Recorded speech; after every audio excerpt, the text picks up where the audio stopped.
Ya ustedes conocen de antemano el título del sermón, ya que la hermana Mayber muy diligentemente me pidió el título del sermón, ¿no? El título del sermón es Manos limpias, corazón íntegro. Y hoy nos corresponde el no robarás. Manos limpias, corazón íntegro.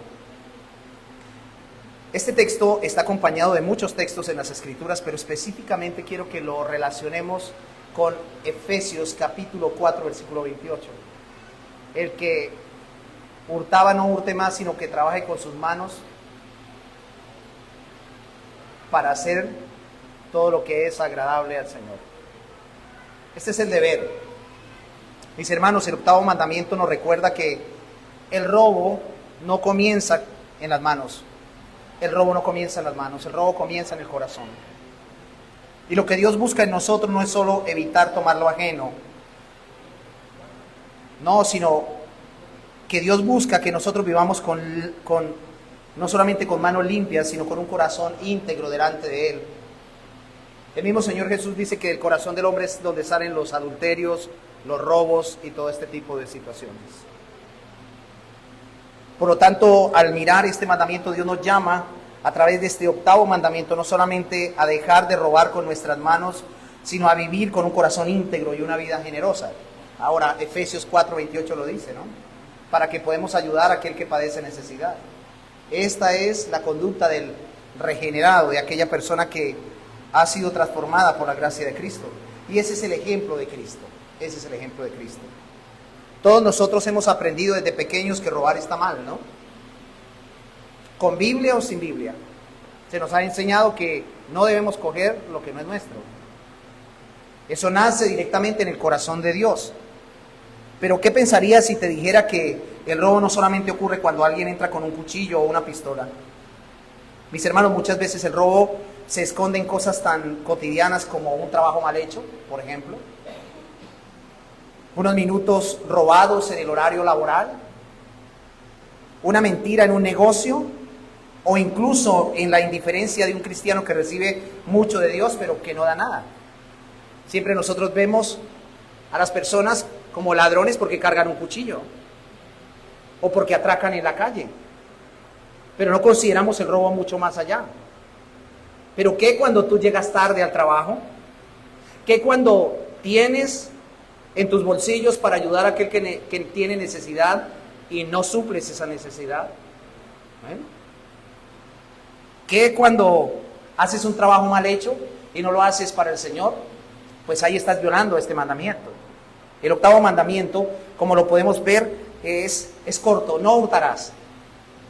Y no es un simple código moral para evitar ladrones en la calle, no. Estamos hablando de una comunidad de pacto en una teocracia.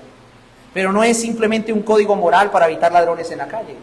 De hecho, este código está no solamente en la iglesia, sino también en las leyes constitucionales de nuestra Colombia, y sin embargo hay ladrones por doquier, a granel. No sabemos quién es el que se sienta a nuestro lado, y no solamente lo vemos en la calle, sino muchas veces dentro de las mismas iglesias. Por lo tanto, cuando vemos este mandamiento, es un llamado profundo de Dios a vivir con eso, con las manos limpias, pero especialmente con un corazón íntegro, porque el verdadero problema no comienza en la mano que roba, sino en el corazón que desea lo que no le pertenece, lo que no le pertenece. Y vivimos en una sociedad consumista y materialista, ¿no? Y eso es lo que a veces nos lleva a nosotros a dejarnos llevar por la codicia y querer más y más y más de aquello que hay aquí material, porque siempre estamos obstinados o enfocados en querer descansar en aquello que podemos ver y que podemos tener, y Dios se encarga de removernos eso para que podamos depender de Él. Mis hermanos, el Señor no solo prohíbe tomar lo ajeno, sino que nos llama a vivir como Cristo. ¿Y cómo era Cristo? Cristo era generoso, justo. Cristo era desprendido. Él sí que cumplió este mandamiento. El mandamiento nos confronta a examinar nuestras vidas y nos lleva a reflexionar si somos personas que toman o personas que dan. Nuestras manos son limpias porque no roban, y nuestro corazón íntegro porque confía en Dios como proveedor. ¿O qué? Ahora, para contextualizar, es necesario que entendamos que Dios está formando, obviamente, una nación santa Y este precepto regula las relaciones humanas dentro del pueblo del pacto, porque estamos hablando de la comunidad del pacto. Nosotros somos la comunidad del nuevo pacto. Mis hermanos, en la sociedad hebrea antigua la propiedad privada era reconocida. Pero algo que sucedía en la comunidad hebrea era que la propiedad privada era reconocida. Y hoy sí que vemos los ideales políticos, ¿no? No respeto a la propiedad privada. En el contexto hebreo y en el principio, en el corazón de Dios, también está el hecho de que la propiedad debe ser reconocida.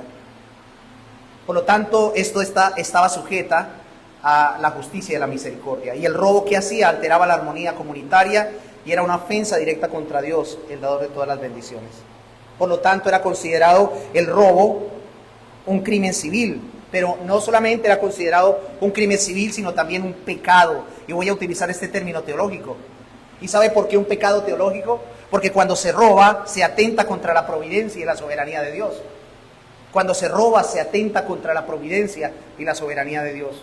Y ustedes saben qué es el término providencia, ¿no? Que Dios sostiene, sustenta y gobierna todas las cosas. Y la soberanía de Dios es que Dios lo controla absolutamente todo. Tanto lo uno va conjuntamente con lo otro. O sea, no solamente debemos ver que el robar es un crimen civil, sino que también está atentando contra la providencia, con que Dios sostiene, que Dios sustenta y que Dios permite que todas las cosas ocurran y Él está bajo control. Entonces el mandamiento no hurtarás no se limita a un acto externo simplemente, sino que revela una ética del corazón regenerado. El que no roba está mostrando una ética en su corazón, está mostrando que definitivamente Cristo es el Señor de su vida. Entonces, en su sentido más profundo, Dios está diciendo: confía en mí como tu proveedor, trabaja con integridad y comparte con amor. Y vuelvo otra vez a repetir esto. Cuando vemos este mandamiento, porque tiene muchas implicaciones, Dios nos está llamando a que confiemos en Él como proveedor, a trabajar con integridad y compartir con amor. Así el verdadero cumplimiento del octavo mandamiento no se mide solo, vuelvo otra vez a reiterarlo intencionalmente, por las manos que no roban, sino por las manos que dan. Y por un corazón íntegro que refleja el carácter generoso de Cristo. Pero no podemos avanzar sin antes pensar en qué significa este mandamiento. Allí en el versículo 15, Éxodo 20:15. Y si miramos la construcción gramatical, esta frase está compuesta, o estas palabras están compuestas por un adverbio de negación, no, y un verbo, no robarás. El no es una partícula gramatical de prohibición absoluta.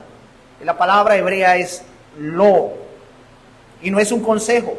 Aquí no hay un consejo. El no es un consejo.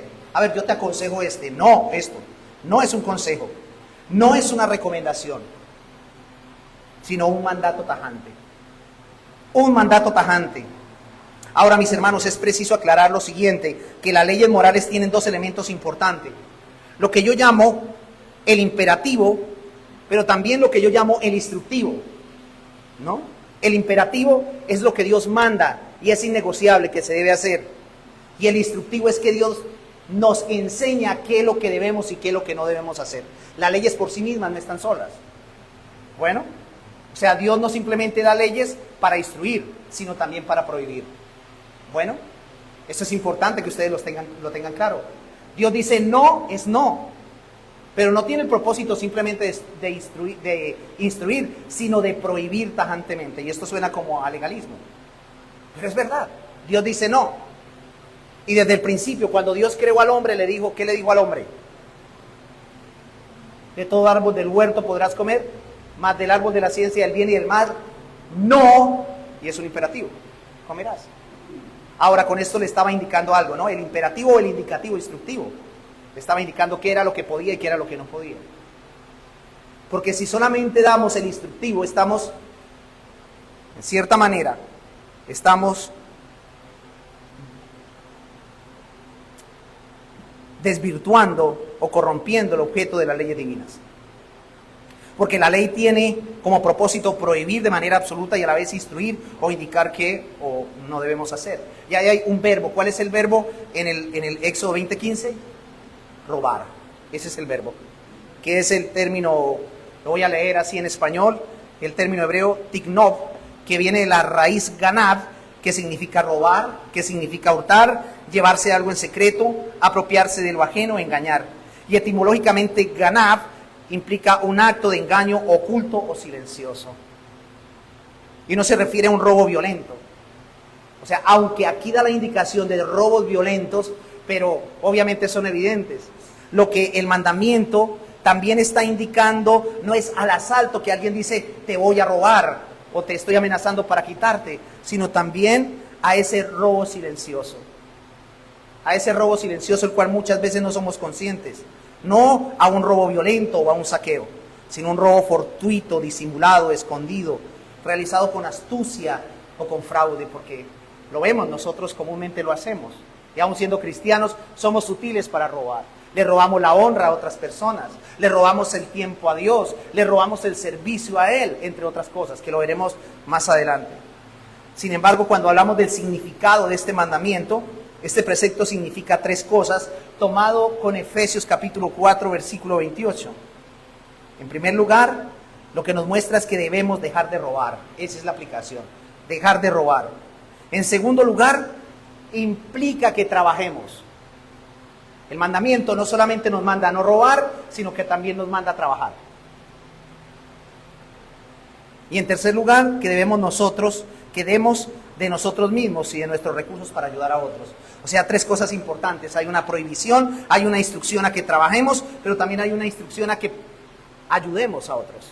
O sea, que yo no simplemente trabajo para mi beneficio, sino que trabajo ¿para qué? Para ayudar a otros, a los necesitados. Entonces, en forma muy clara, este mandamiento significa que no debemos tomar en forma injusta lo que le pertenece a otro, de manera directa. No podemos o no debemos tomar en forma injusta lo que le pertenece a otros. Podemos recibir lo que otros nos ofrecen voluntariamente como un regalo, obviamente, entre paréntesis como una ayuda en tiempos de necesidad, pero no podemos quitarle sus posesiones, ni tampoco a fuerza o por engaño lo que no nos pertenece. No lo podemos hacer. Así estemos pasando por necesidad. No hay justificación para eso.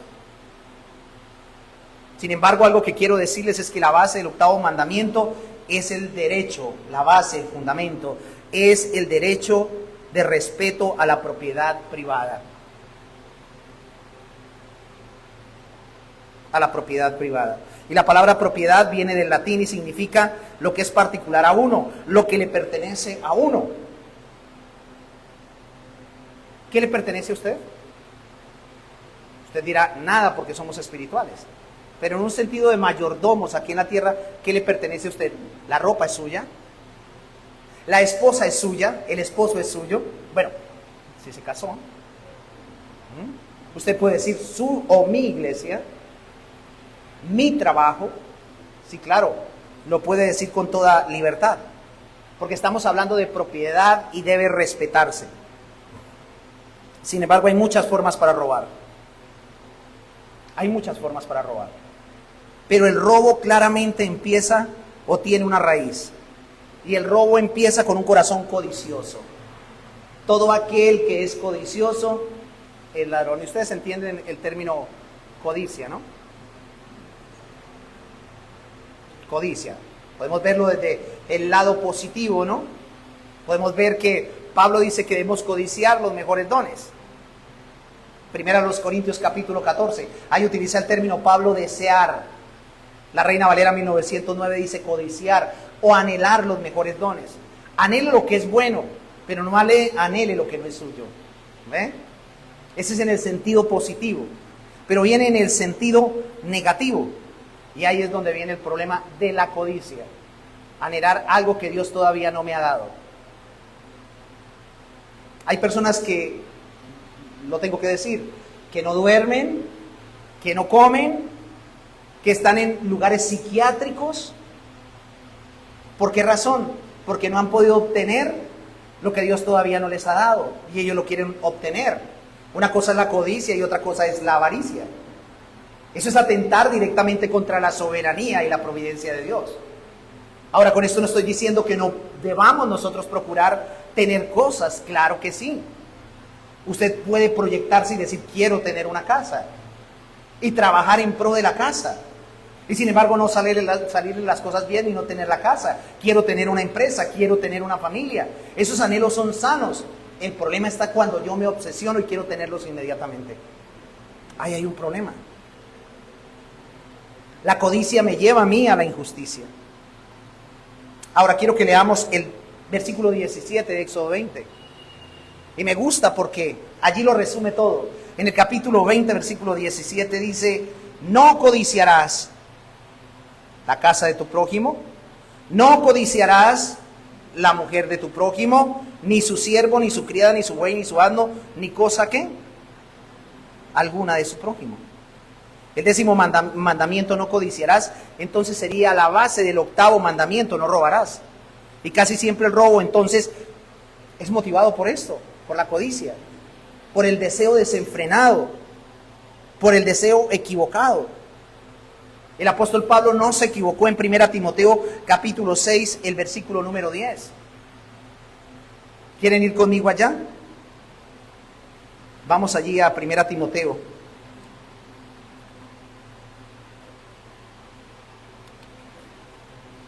El capítulo 6, el versículo 10. Porque raíz de todos los males es el amor al dinero. Mire que no es el dinero. Pablo está hablando de algo. Y la codicia radica en tener mis afectos en aquello que es material. Eso es idolatría, ¿no? Porque también viene acompañada la avaricia, que es idolatría. Recuerde que Pablo en Romanos capítulo 1 dice lo siguiente: que los hombres, en lugar de adorar al Creador, adoraron la criatura. Y Dios los entregó a una mente reprobada. Aquí Pablo está hablando en el contexto de los falsos maestros, ¿no? Y Pablo dice que en el versículo 8, que es el principio de todo buen cristiano, que si tenemos sustento y abrigo, tengamos contentamiento. Y Pablo da el argumento para decir la problemática de aquellos que no tienen contentamiento, en qué caen. Dice: porque raíz de todos los males es el amor al dinero. Ya en el 9 dice: porque los que quieren enriquecerse caen en tentación y lazo. Ahora Pablo de ninguna manera está diciendo no trabaje. Pablo lo que está diciendo es querer enriquecerse, ¿para qué? Con pretensiones equivocadas. Claramente la Biblia dice que los ricos no entrarán al reino de los cielos, ¿no? Aunque dice que para Dios todo es posible. Un rico puede llegar al cielo, pero no por las riquezas. Las riquezas le quitan las ganas de vivir a muchos, ¿no? Usted deja de venir un domingo a la iglesia y el lunes no se quiere suicidar. Pero si usted pierde 500 millones de pesos, al otro día está desesperado. Se siente angustiado. Quizás vas a necesitar un té de manzanilla para poder tranquilizarte, o quizás vas a necesitar un psiquiatra. ¿Ves? Porque tenemos un corazón como altamente materialista. No amamos al Creador. Y el principio del mandamiento es: amarás a Dios sobre qué, sobre todas las cosas, y a tu prójimo como a ti mismo. Y Pablo claramente dice que la raíz de todos los males, de todo pecado, ¿qué es? De todo. Mamón, ¿no? Así se le llamaba al Dios de las riquezas, ¿no? Y a ese sí que lo apachuchamos, a ese sí que lo queremos, lo consentimos, ¿no? Y aquí habla de que la raíz de todo eso es el amor al dinero. Ay, bueno, pastor, y me quiero casar como el hermano Manuel y no tengo dinero, entonces no me puedo casar. El dinero es la base fundamental de la sociedad. No, Dios es la base fundamental de la sociedad. Claramente debemos ver lo que Jesús dice allí en el Sermón del Monte, Mateo 6:33. ¿Qué dice? Buscad primeramente el reino de Dios y su justicia, que lo demás vendrá por añadidura. Pero nos desenfocamos, ¿no? Nos desenfocamos. Quiero que se concentren allí en el 10, porque raíz de todos los males es el amor al dinero. Y luego dice aquí, vea, el cual codiciando, algunos se extraviaron de la fe y fueron traspasados de muchos dolores. No vale la pena amar a Mamón. Eso no quiere decir que voy a volverme un botaratas, de ninguna manera. Porque Dios me va a llamar a mí a cuentas para mi administración o por mi administración. Pero Pablo claramente habla de la codicia. La codicia además de la codicia, la injusticia es otra causa de este pecado, del robo. Es decir, el deseo de obtener cosas sin trabajar. Una sociedad asistencialista es una sociedad ladrona. Cuando el Estado, y estoy hablando en un sentido absoluto, cuando el Estado le dice nosotros le damos todo, entonces generalmente la sociedad impía se vuelve ladrona. Porque cuando el Estado no le da, pues entonces ellos quieren obtenerlo todo sin trabajar. Es lamentable. Luego caen en ruina, en pobreza.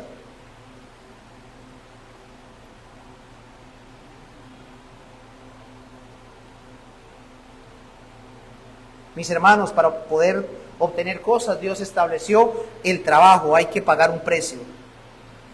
Hay que pagar un precio. El ladrón quiere recibir, pero no quiere dar, ni tampoco trabajar, y todo lo quiere gratis. Entonces vivimos en un mundo lleno de ladrones por todas partes. ¿No? Vivimos en un mundo lleno de ladrones por todas partes.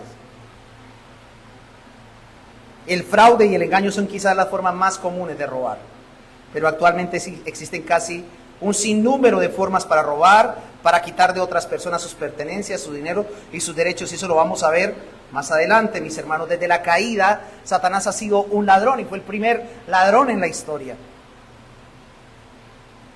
Es decir, él ha robado a Dios, ¿sí? Él ha robado de Dios también y ha robado de los hombres, tomando para sí derechos y pertenencias que no son de él. Satanás quiere poseer todo lo que Dios tiene.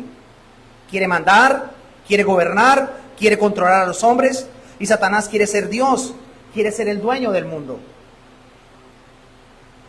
Y anda engañando para que la gente viva como él quisiera vivir y no puede vivir. Mis hermanos, el espíritu de Satanás ha contagiado a los hombres, convirtiéndolos en ladrones que imitan a su Padre Celestial, ¿no? Él viene para robar, para matar y para destruir. Lo contrario, vino Cristo, ¿para qué? Para que tengamos vida y para que la tengamos en abundancia. Y es una vida espiritual abundante. Si tú estás bien espiritualmente, es suficiente, porque vas a poder estar bien, aún teniendo lo poco materialmente, ¿no? Lo poco que tengas. Y digo lo poco porque pues hay personas que tienen más que nosotros, ¿no? Aunque nosotros somos ricos, porque tenemos lo que otros no tienen, y es la gracia de Dios, ¿no?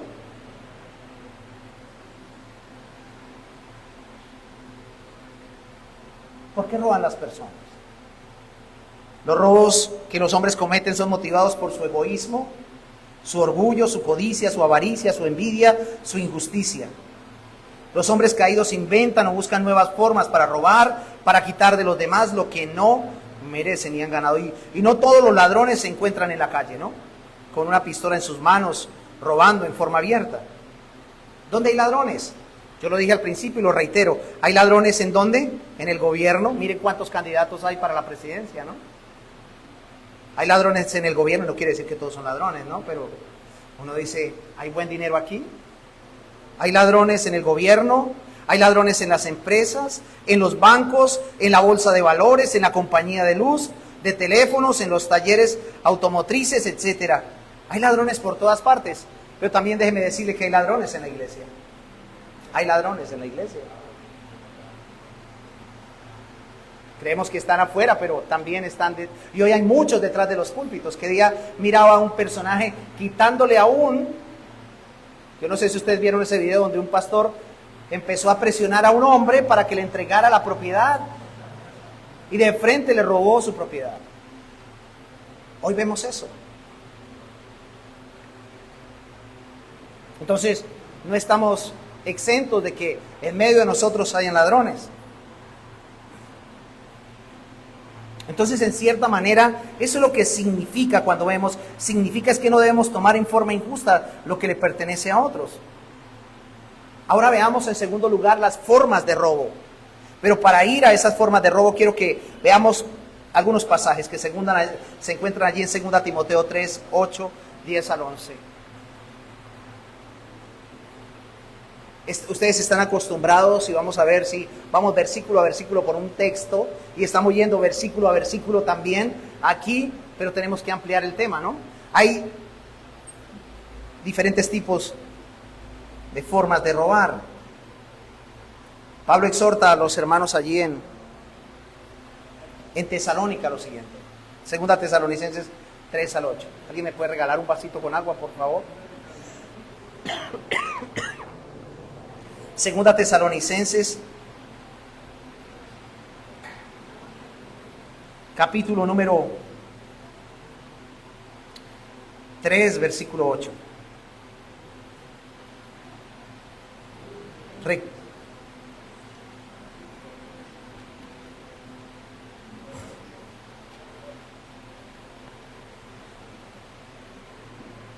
Pablo le escribe a una iglesia no donde todos eran flojos, sino a raíz de las especulaciones escatológicas, algunos se habían echado a las petacas. Fácilmente caemos en eso y como creyentes, ¿no?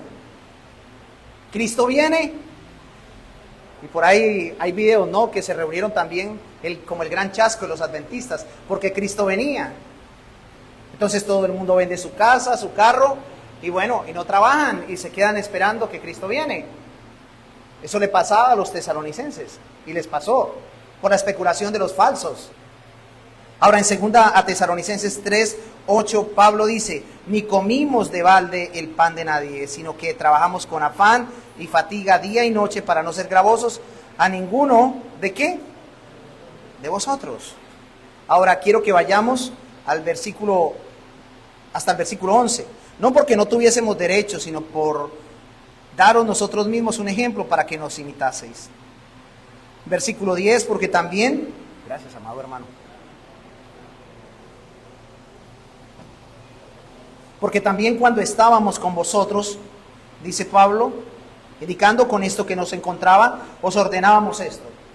Y ahora también escrito, lo dice Pablo, cuando él no estaba, cuando ellos no estaban, Pablo, Silvano y Timoteo, les enseñaban y ahora tenían que volver otra vez a recordarlo. ¿Qué dice? Porque también cuando estábamos con vosotros os ordenábamos esto: si alguno no quiere trabajar, que tampoco coma. Versículo 11, ¿qué dice? Porque oímos que algunos de entre vosotros andan desordenadamente, y está hablando de la iglesia, son pecados de desorden.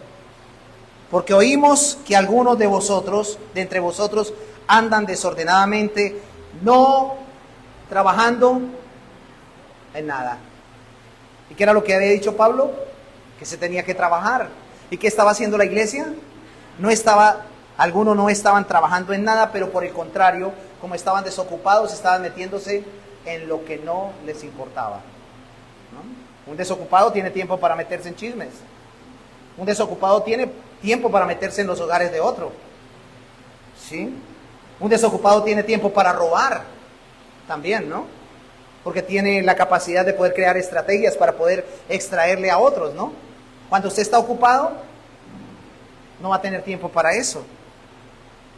La mayoría de las formas de robar son métodos para recibir lo que no nos corresponde, y lo reitero nuevamente, intencionalmente, como el apóstol Pablo lo dice aquí: sin trabajar, utiliza expresiones de balde o gratis. Habla de formas para recibir lo que no hemos ganado en forma honesta. Ahora, no solamente no debemos robar, sino que también implica no dejarnos robar, ¿no?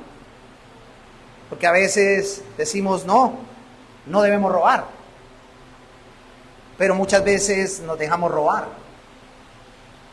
¿No pasa? Nos dejamos robar, y así de frente. Esa carita de angelito que tiene el hermanito que pasa necesidades y siempre le está pidiendo plata a usted y no quiere trabajar, mándelo a trabajar, ¿no? Porque está robando. Hago un paréntesis aquí. Hace un año o 2 años atrás teníamos una pareja muy peculiar en la iglesia de Paca, muy interesante. Ella siempre llegaba al cuerpo de ancianos y a los hermanos servidores que no tenían que comer, que si por favor la iglesia les ayudaba. Un día vi el comportamiento porque me metí a las redes sociales donde estaban en el Magdalena Medio, en planchones en el río Magdalena, en Mariquita, también en Piscina, Mariquita, Tolima, ¿no? ¿Conocen ustedes, han escuchado Mariquita, Tolima? No me vayan a malinterpretar, ¿no? ¿Sí? Y regresan el domingo y no tenían. Les dije, no vamos a darles más nada. porque no vienen a la iglesia, pero sí se van de paseo. Además de eso, hay hermanos que sí padecen necesidad. Se fueron de la iglesia, gracias a Dios. ¿Cómo? No, sí, hay momentos, les confieso algo como pastor. Hay personas que uno no quisiera que estuvieran dentro de la iglesia, porque en lugar de honrar a Cristo, lo que hacen es deshonrar a Cristo. Y cuando ya es muy recurrente, wow, volvieron otra vez, y espero que vuelvan arrepentidos. Me dijeron, pastor, ¿y ahora qué vamos a hacer con ellos? Yo les dije, pues hermanos, hay que hacer curso de membresía nuevamente. Y si los vemos, pues, andando conforme al Evangelio, pues, tendrán parte con nosotros, y no porque seamos la élite especial, ni los de sangre azul, ¿no? No debemos dejarnos robar tampoco, porque con una buena intención puede haber ese interés de robar. Y quiero que demos una lista parcial de formas, de las distintas formas de robar. Por ejemplo, en primer lugar vemos un robo directo, material, que es el común, ¿no? Este robo tiene que ver con tomar posesiones ajenas sin consentimiento. Por ejemplo, el ladrón que toma un objeto, dinero o bien que le pertenece a otro, que vas en la calle y de repente, ¿y qué pasó con la billetera, no? Como que alguien se le recuesta, ¿no ha notado? Aquí no ha pasado. Usted está en Bogotá, en el Transmilenio, y debe sospechar. Cuando alguien empieza a hacerle así, después se manda usted la mano al bolsillo, no tiene la cartera. ¿Ven? Hay que tener mucho cuidado. El celular. Entonces hay un robo directo o material. Y hay gente que lo roba en su cara, ¿no? Por la codicia. Yo no sé si aquí pasa en Cúcuta, ¿no? Pero llegan de repente vendedores en la calle con peluches y con losa disque vajilla china, ¿no? ¿Sí los han visto? Y lo enredan a usted. Vamos a probarle el anillo, la argolla de matrimonio, a ver si es de oro. No, no es de oro. Le echan una gotica y se la quitan.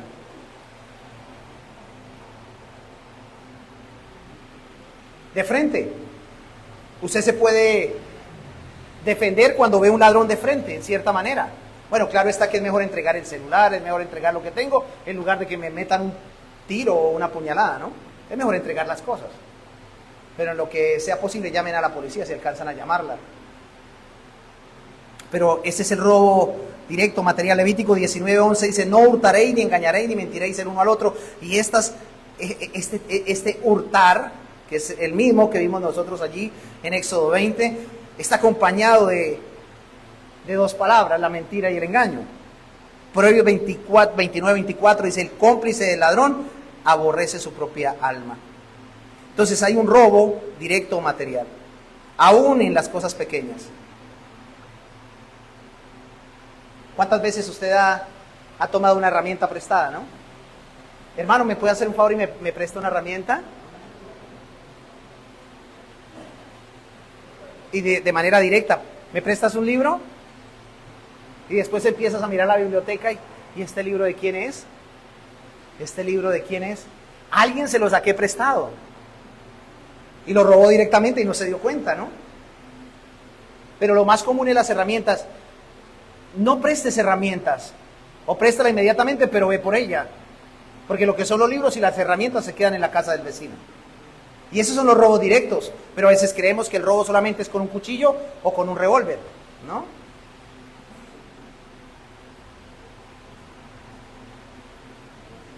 El robo en segundo lugar, el robo mediante fraude o engaño. Quisiera ahondar, pero no tengo el tiempo. El robo mediante fraude o engaño. Esto tiene que ver con usar mentiras o manipulación para obtener ventaja o ganancia injusta. Los vendedores ambulantes, a veces les ocurre eso, ¿no? Los vendedores informales, y con el debido respeto lo estoy diciendo, porque aquí pueden haber vendedores informales en la calle, no quiere decir que todos les pasa eso, ¿no? Pero usan fraudes, mentiras y manipulación para tener ventaja o ganancia injusta. Ejemplos como alterar cuentas, vender productos defectuosos. ¿Quieres vender un par de zapatos? Uy, es que me quedan un poco apretados. No, pero es que el cuero cede. Claro, sí cede, se rompen inmediatamente, ¿no? Y usted se va convencido de que va a ceder. Claro, va a ceder porque se va a romper. alterar cuentas, vender productos defectuosos, usar medidas falsas. Recuerdo años atrás cuando estaba más joven, anteriormente, aquí también se le dice famas a las carnicerías, ¿cierto? Bueno, anteriormente los que son de mi época deben recordar que no envolvían, primero envolvían era en el hecho, la carne, ¿no? Y recuerda que uno pedía 1 libra de carne y eso eran unas bolotas así de grandes. Hoy pides 1 libra de carne y eso es una cosita así de pequeñita. No alcanza quizás para el almuerzo. En ese entonces alcanzaba suficiente. Y además de eso lo envolvían, yo no sé si todavía lo hacen, o en hojas de bijao o biao, yo no sé cómo es que le dicen. En los pueblos hacen eso, ¿no? Pero alteran la pesa para sacar provecho.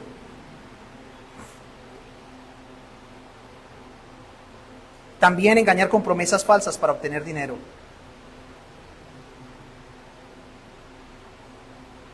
Y claramente Proverbios 11:1 dice, el peso falso es abominación a Jehová, mas la pesa cabal le agrada. El peso no está hablando del dinero, ¿no? Está hablando ¿de qué? De medidas. Mis hermanos, en los tiempos bíblicos algunos comerciantes tenían 2 pesas. Una para comprar, más pesada, y la otra para vender, más liviana. ¿Cómo les parece?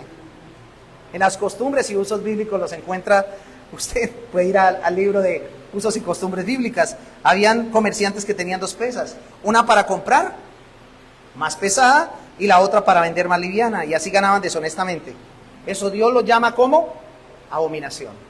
Ahora recuerden ustedes que la comunidad del pacto era la comunidad agrícola y ganadera, ¿no? Hay otro tipo de robo de tiempo y negligencia laboral, que ese es muy común. No trabajar como se debe. Eso es otro tipo de robo. Llegar tarde o aprovecharse del empleo. Un claro ejemplo es empleados que cobran pero no trabajan. Que cobran pero no trabajan. Y estaba pensando en líderes también, pastores o líderes que descuidan su ministerio. Porque es fácil, como yo no tengo que cumplir un horario, entonces fácilmente la puedo pasar chévere. Como, ¿en qué trabajan los pastores? En nada, como decía un día mi hija. A mi hija le preguntaron un día en el colegio, ¿en qué trabaja su papá? En nada. ¿Cómo así que nada? ¿Qué hace? Él es pastor de una iglesia. Porque parece que los pastores no hacemos nada, ¿no? Interesante, Pablo dice en Colosenses 3:23, y todo lo que hagáis, hacedlo de corazón como para el Señor y no para los hombres. O sea que tú vas a trabajar y debes trabajar haciéndolo de corazón y para el Señor, no para tu jefe. Si el jefe no está, debes llegar temprano. Si el jefe no está, debes salir en el horario que se ha establecido, no antes ni después, porque hay muchos que les gusta llegar tarde y salir temprano, ¿no? Y en la hora de almuerzo se roban el tiempo. Claramente el principio es: si alguno no quiere trabajar, que tampoco coma, ¿no? Entonces Dios ve cuando tomamos el salario sin cumplir con el esfuerzo debido. Hay que llegar temprano, hay que cumplir el horario y trabajar. Pero como el jefe no está, yo me puedo ir para la casa y allá trabajo desde la casa. Bueno, eso es un acuerdo ya dependiendo como usted lo tenga. Mis hermanos, entendamos lo siguiente: el trabajo es un acto de adoración a Dios. Claramente la Escritura lo dice, como lo citaba Colosenses 3:23, y todo lo que hagáis, hacedlo de corazón, como para el Señor y no para los hombres. Y está en el contexto del trabajo, ¿no? ¿Y qué pasa si tengo un jefe cansón? Pues también debo servir, y lo estoy haciendo para el Señor, no solamente con los que son buenos y afables, sino también con aquellos ásperos y difíciles de soportar. También, en cuarto lugar, el robo por pereza o dependencia injustificada, ¿no? Eso significa vivir a costa de otros sin esforzarse, siendo carga cuando se puede contribuir. Por ejemplo, personas que dependen de otros por comodidad, no por necesidad.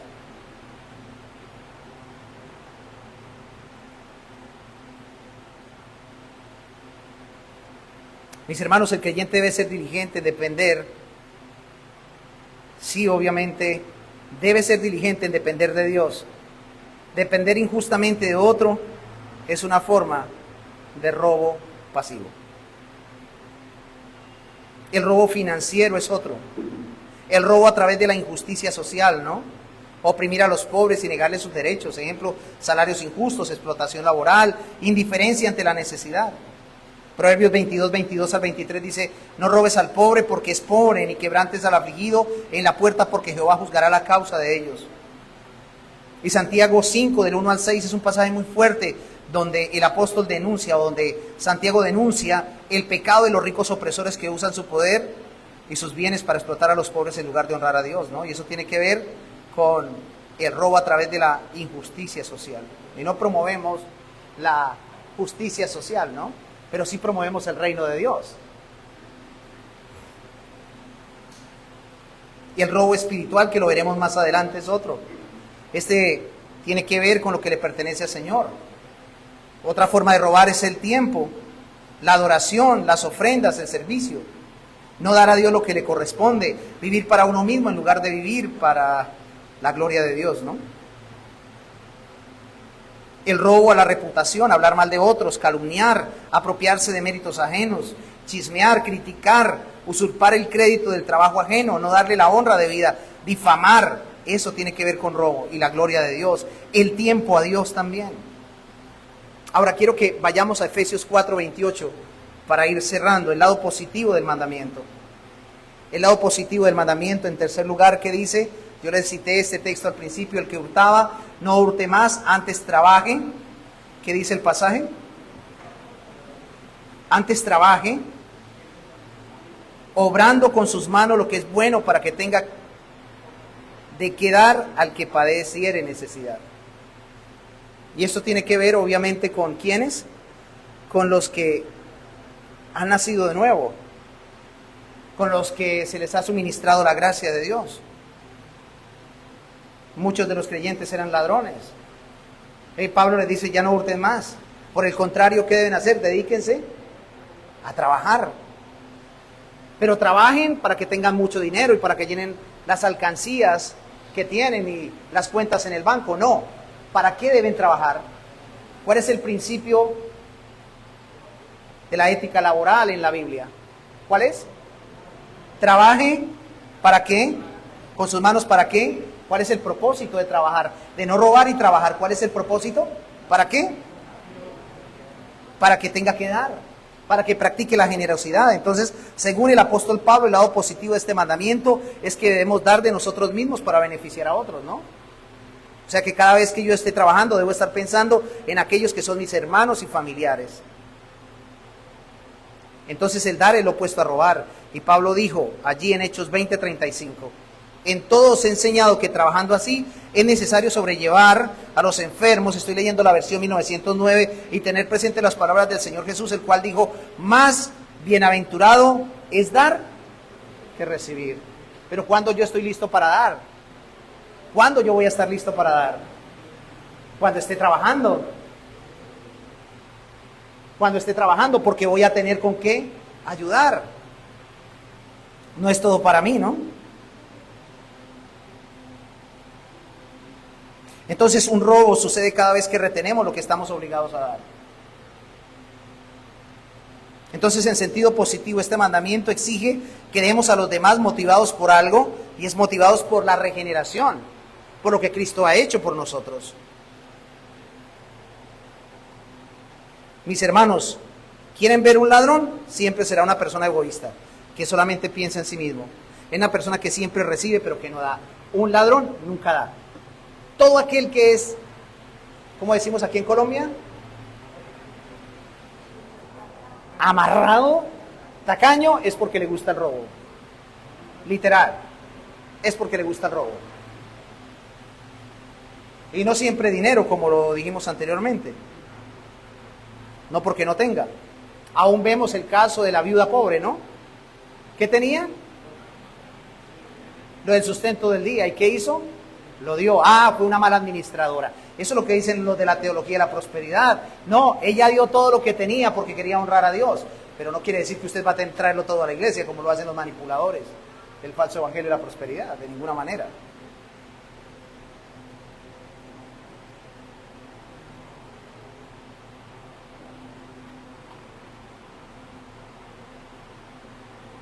Eso nos lleva a considerar En cuarto lugar, el tipo de robo que comúnmente cometen los creyentes.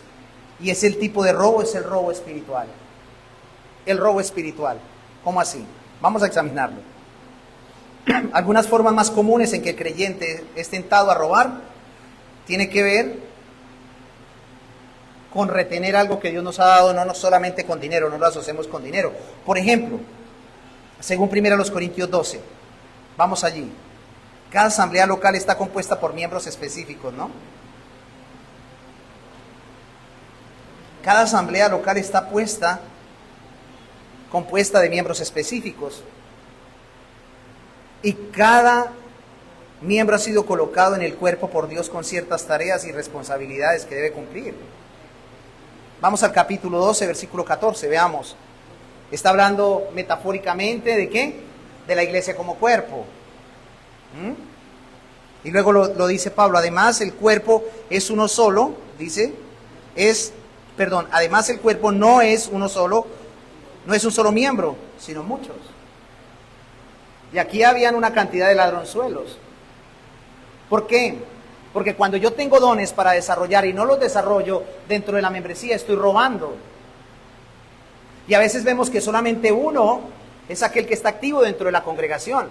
Y ese es el robo espiritual al cual yo me estoy refiriendo. Vamos a seguir leyendo el versículo 15. Si dijere al pie, porque no soy mano, no soy del cuerpo, por eso no será del cuerpo. Y si dijere la oreja, porque no soy ojo, no soy del cuerpo, por eso no será del cuerpo. Si todo el cuerpo fuese ojo, ¿dónde estaría el oído? Y si todo fuese oído, ¿dónde estaría el olfato? Mas ahora Dios ha colocado los miembros, cada uno de ellos, en el cuerpo como Él quiso. Vamos hasta el 27, porque si todos fueran un solo miembro, ¿dónde estaría el cuerpo? Pero ahora son muchos los miembros, pero el cuerpo es uno solo. Ni el ojo puede decir a la mano, no te necesito, ni tampoco la cabeza a los pies, no tengo necesidad de vosotros. Antes bien, los miembros del cuerpo que parecen más débiles son los más necesarios, y aquellos del cuerpo que nos parecen menos dignos, a estos vestimos más dignamente, y los que en nosotros son menos decorosos se tratan con más decoro, porque los que en nosotros son más decorosos no tienen necesidad, pero Dios ordenó el cuerpo dando más abundante honor al que le faltaba, para que no haya desavenencia en el cuerpo, o división o fractura, sino que los miembros todos se preocupen los unos por los otros.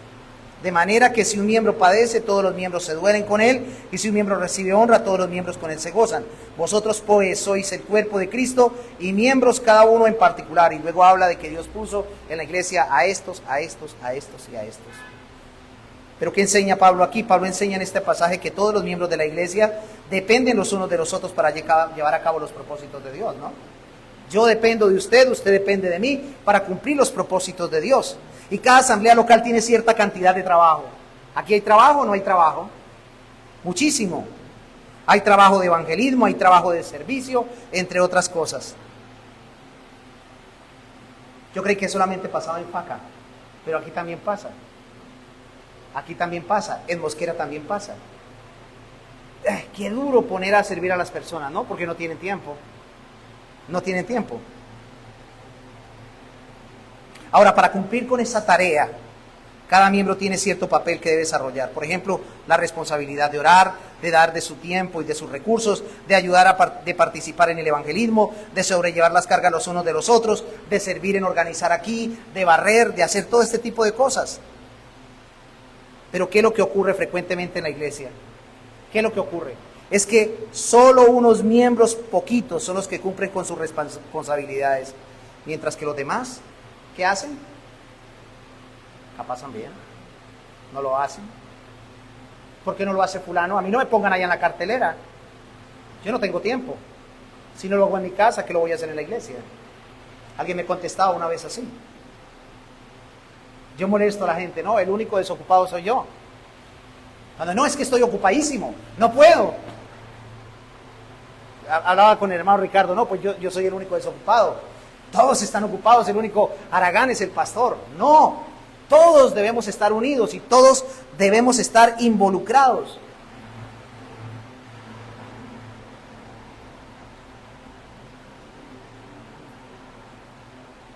Porque si no nos involucramos, entonces la iglesia se va a ver disminuida. ¿Por qué razón? Porque solamente unos poquitos quieren trabajar, lo mismo que pasaría en una empresa.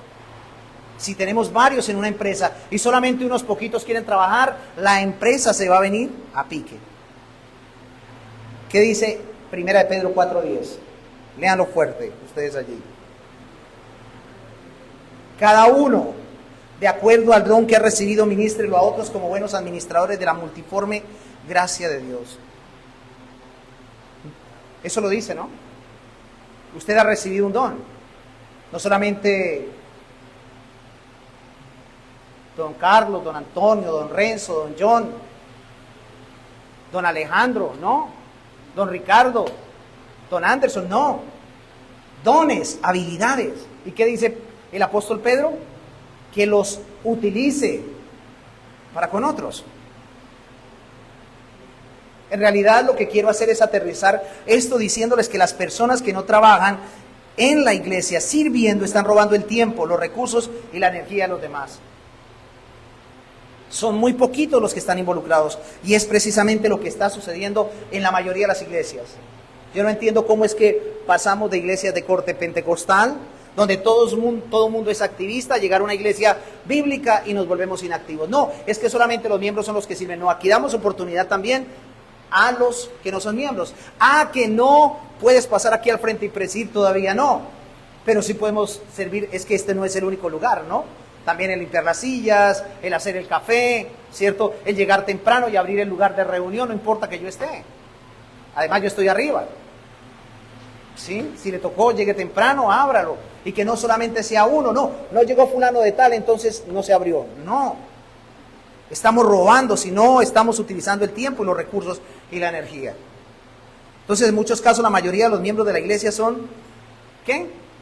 Ladrones espirituales. ¿Qué dice Pablo en Gálatas 6:2-3? Aún en el contexto de la restauración de un hermano, pero que se puede aplicar: sobrellevad los unos las cargas de los otros y así cumplir la ley de Cristo. ¿Y cuál es la ley de Cristo? El amarnos unos a otros. Y aquí tenemos precisamente el punto. En cada iglesia hay necesidades, hay problemas, hay peticiones especiales por las cuales debemos orar. Y qué bueno que no solamente lo pongan en el grupo de oración, sino yo quiero orar por eso. Pastor, vea, ¿sabe qué? O hermano Ricardo, hermano Manuel, hermano José, yo quiero orar por alguna situación que se está presentando. ¿Tiene usted algo por qué orar? Eso es servir en la iglesia, no solamente detrás del púlpito, ¿no? Hay personas que necesitan compañerismo, hay personas que necesitan discipulado, claro que sí. Pero ¿cuáles son las causas del robo espiritual? Un sinnúmero que ahorita no tengo tiempo, pero se las voy a repetir así de pasada: la soberbia, el egoísmo, la falta de amor, prioridades equivocadas, el mal uso de los talentos, entre otras cosas. Esas son claramente las causas del robo espiritual: la soberbia, el egoísmo, la falta de amor o la preocupación, prioridades equivocadas, el mal uso de los talentos. Ahora, como no me quedan sino 5 minutos, quiero que pensemos en Cristo. Cristo fue robado de todo, ¿no? Su honra, su justicia y su vida. Él fue saqueado. ¿Con qué propósito? Él fue saqueado con el propósito de darnos la salvación. Él fue robado. Él fue robado en su honra, en su justicia y en su vida para darnos la salvación. En la cruz, el justo fue tratado como ladrón y el ladrón fue llevado con él al paraíso, ¿no? Y eso fue lo que hizo nuestro Redentor. Solo cuando miramos a Cristo, mis hermanos, entendemos que el verdadero remedio al robo es un corazón transformado por su gracia. Solo cuando podemos mirar al Salvador entendemos, vuelvo otra vez a repetir esto, que el verdadero remedio al robo es un corazón transformado por su gracia. No hay otra forma. Porque Pablo en Efesios le habla a aquellos que ya les habían suministrado gracia. Entonces en Cristo aprendemos a trabajar con gratitud. ¿Por qué? Porque Él nos sustenta. A dar con gozo. ¿Por qué? Porque Él se dio primero. Y en tercer lugar, a vivir íntegros. ¿Por qué? Porque su Espíritu limpia nuestras manos y nuestros corazones. En conclusión, podemos decir que el 8º mandamiento no se trata solo de tomar lo ajeno, sino de tener un corazón limpio delante de Dios. Porque el robo comienza mucho antes de que las manos actúen. El robo comienza mucho antes de que las manos actúen. Comienza cuando el corazón deja de confiar en que Dios proveerá. Allí es donde empieza. Por eso debemos hacer propia la oración del proverbista. Y quiero que lean conmigo este texto, Proverbios 30, 8 al 9.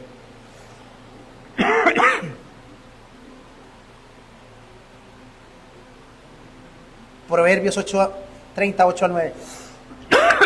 Esta es la oración. No me des pobreza ni riqueza. Manténme del pan necesario. No sea que me sacie y te niegue, o que siendo pobre, hurte y blasfeme el nombre de mi Dios. Esa debe ser nuestra oración. Mis hermanos, el corazón que confía en Dios no roba, porque sabe que el Padre es su proveedor fiel. El corazón regenerado no codicia, porque ha encontrado en Cristo su tesoro más grande. Por eso el cumplimiento, el 8º mandamiento se resume en una sola frase. Más bienaventurado es dar que recibir.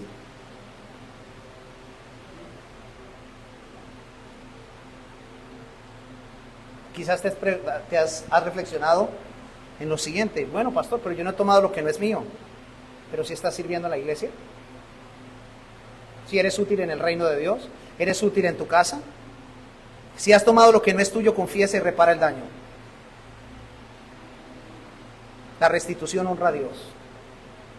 Si has robado tiempo, servicio, amor, comienza hoy a servir con alegría y generosidad. Si te cuesta dar, mira la cruz, que Cristo se dio a sí mismo, por ti y por mí.